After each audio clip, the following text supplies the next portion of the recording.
Hello everyone, how are you doing? I hope all of you are doing well, and I hope you guys are having a good time during your holidays. Uh, but of course, after the holidays, our exams are approaching, and we do have to continue with whatever discussions we had been having, and also finish up some portions which we have.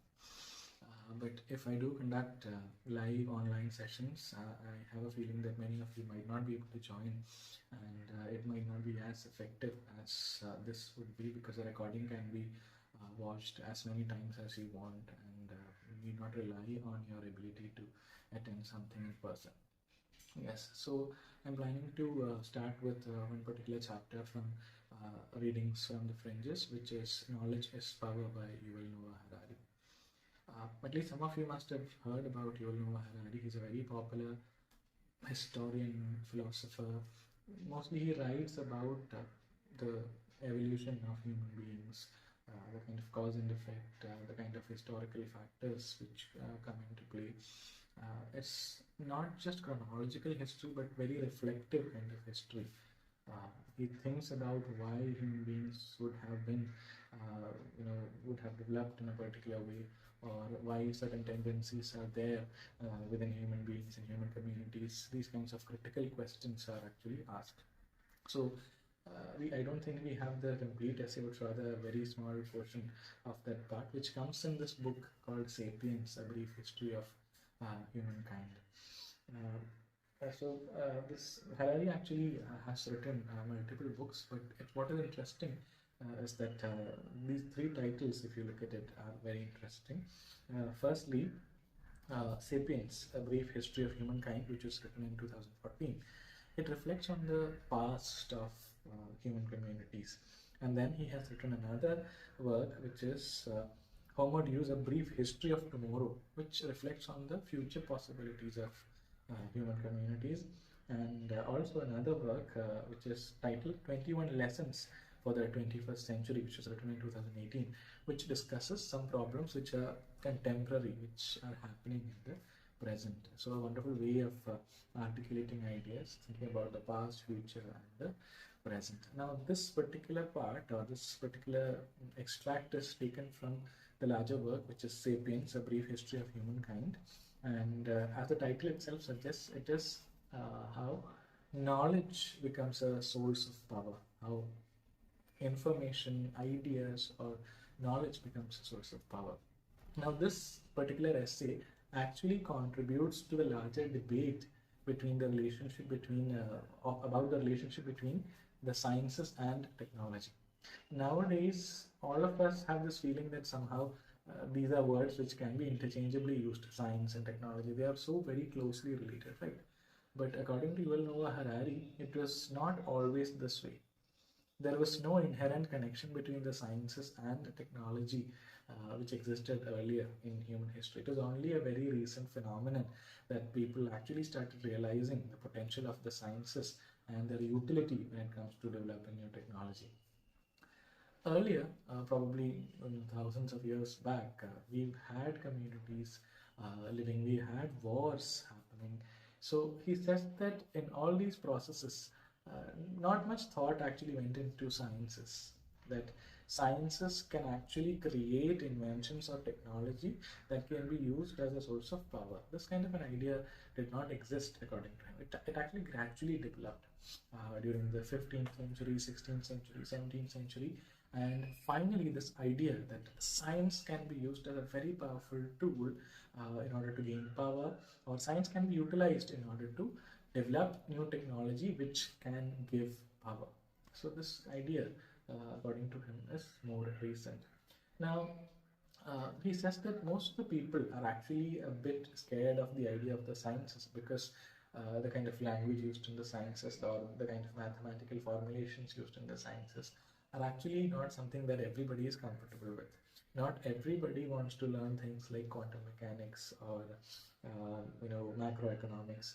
So this is not something which we connect to on an everyday scale. But what the aspect that he is pointing to is actually earlier the idea was that knowledge is the pursuit of truth, or trying to learn something is actually searching for truth.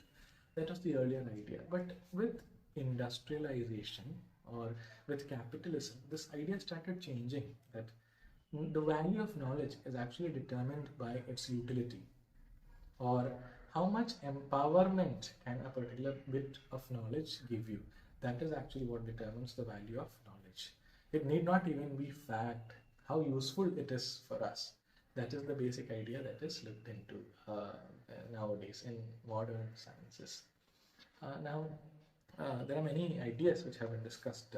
It was actually in the 17th century Francis Bacon who actually brought out this connection between the sciences and technology. That all these things that we learn as part of sciences can actually be applied for the betterment of humanity, or the betterment of our circumstances, and it can be a source of power. So earlier, sciences were supposed to be learned in order to understand the world and probably understand more about the systems which are working around us. It did not have much of a connection with technology. But thinkers like Francis Bacon actually brought these two ideas together and brought out established this possibility that they can be used very productively. Sciences can be used to bring about modern technology, which can actually bring about a lot of changes in human life. So that is the very first or most important idea that gets discussed in this essay. And if you look at the history of the world, the sciences, even though we look at them in a very positive sense, the most intense application of the sciences need not have happened in the case of development or making the lives of people better, but where science has been most extensively used in order to develop new technology is when it comes to the wars. That's something that he points towards. Whenever there are wars between countries, wars between communities, which happened earlier, in earlier times and all, technology was not something which people thought about would help them win a war. They didn't think that if they have better technology, better sciences, better tools or better weapons, they will win the war. But rather, it was their organizational skill, or the strength of the people that they had, or the feeling of camaraderie or community between them. These kinds of ideas were focused on. But later, with the advent of capitalism and industrial revolution, this possibility was identified that those who have better technology, more weapons, actually can have more power over their opponents. This kind of idea was thought about. It was then that the governments actually started investing a lot in scientific research, which would go into use in the case of war. Understood? So this idea that the sciences can be judged on the basis of their utility was actually being used in order to serve the purpose of wars extensively. And if you look at history, there are many cases of different communities or different countries which have actually won a lot of wars without the use of much of technology. For example, he takes the case of Roman civilization. It is said to be a civilization where the sun never sets. The Romans have actually conquered many lands, but what Harari says is that their weapons or technology was never actually updated according to the times. It was actually through their organizational process, their logistics, and their camaraderie that they actually won these wars. And if you look at the way in which technology developed also, it was always not through scientific invention. It was mostly not through scientific invention, but rather it was actually through trial and error methods that were done by normal people who were craftsmen, maybe. For example, if you look at the evolution of cars or automobiles, for example, earlier it was horse cart that they might use, right? But if you look over these years, maybe hundreds of years would have passed, but there was no updation with regard to the design of the horse cart, right? Because nobody was actually doing any kind of research on that. No scientific research was being done on that. It was only later with industrialization and capitalism, when better cars will fetch better money, that people started doing scientific research on it. Earlier, mostly these whatever changes happened in the case of these horse cards and all, they actually happened through some kind of a trial and error or even an accident that some carpenter or some mechanic was actually trying out, right? So in earlier times, all scientific inventions or all technological inventions were not a result of sciences. That is what he comes to. Then, even if you look at earlier history also, nowadays, whenever there is a problem which is happening in any country, the government actually asks the scientists or the theoreticians about what solutions. Imagine that it is an economic crisis. The statisticians, the economists, they look at it scientifically and offer a solution to the government, right? Or if it's a defense problem, the government will consult the scientists and ask them to find out some kind of a solution for it, right? But this kind of a system actually did not exist earlier.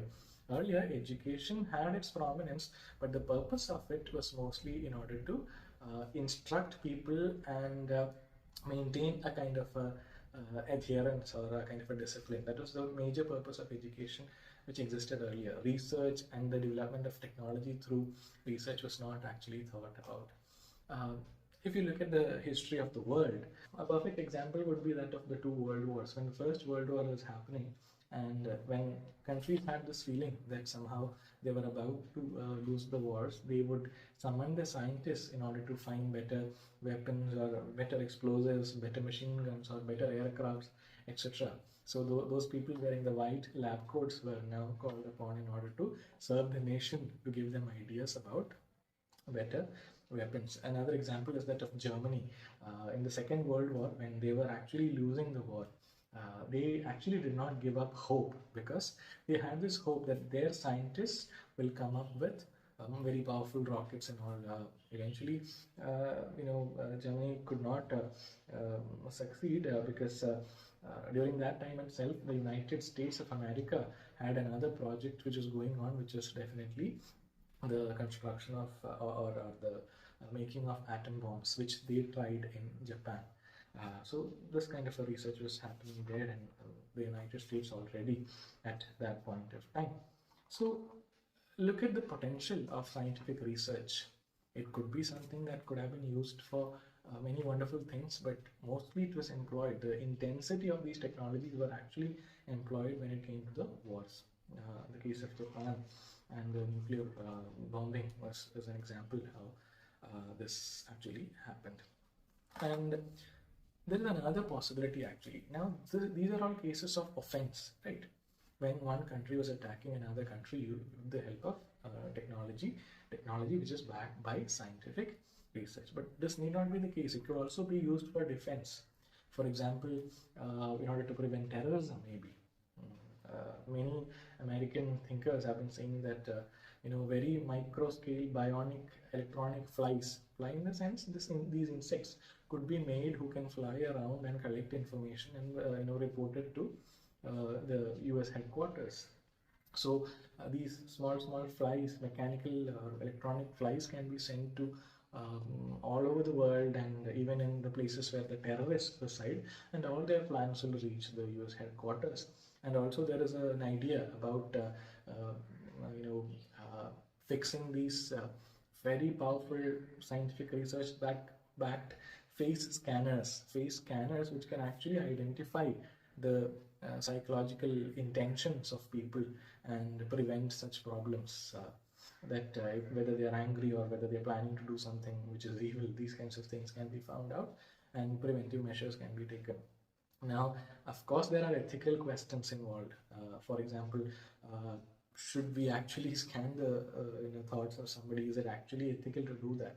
That is definitely not going to be that ethical, but these kinds of systems are already in development in many countries. That is the case which is being referred to in the case of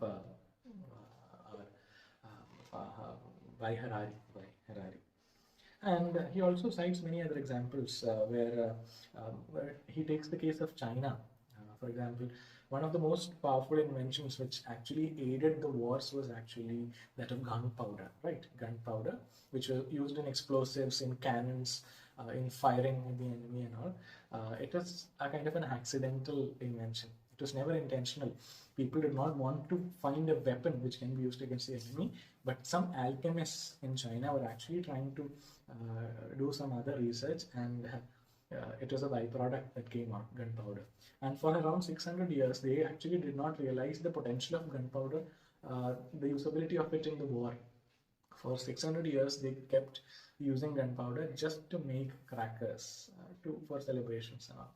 So it was later, after 600 years, when a huge war was happening, that this potential of gunpowder was actually realized, and it started to be used. So the basic idea is that technology being used as a kind of or the sciences being used to develop technology which will help the defenses or in taking preventive measures for a country to secure itself. This was not something which was thought about earlier. This idea that this scientific knowledge can be used to make technology which can be a source of power for countries or communities, this was only developed probably 200 years back. And as a result of capitalism means you can gain more profit out of these kinds of industries. The advent of capitalism, this actually gained a lot more strength.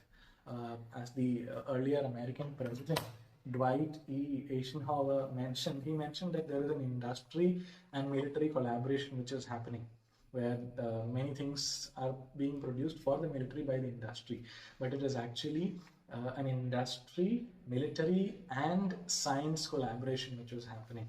The sciences and the researchers were working on projects which will eventually aid the military in fighting wars or making better defense possible. So this is a very interesting chapter.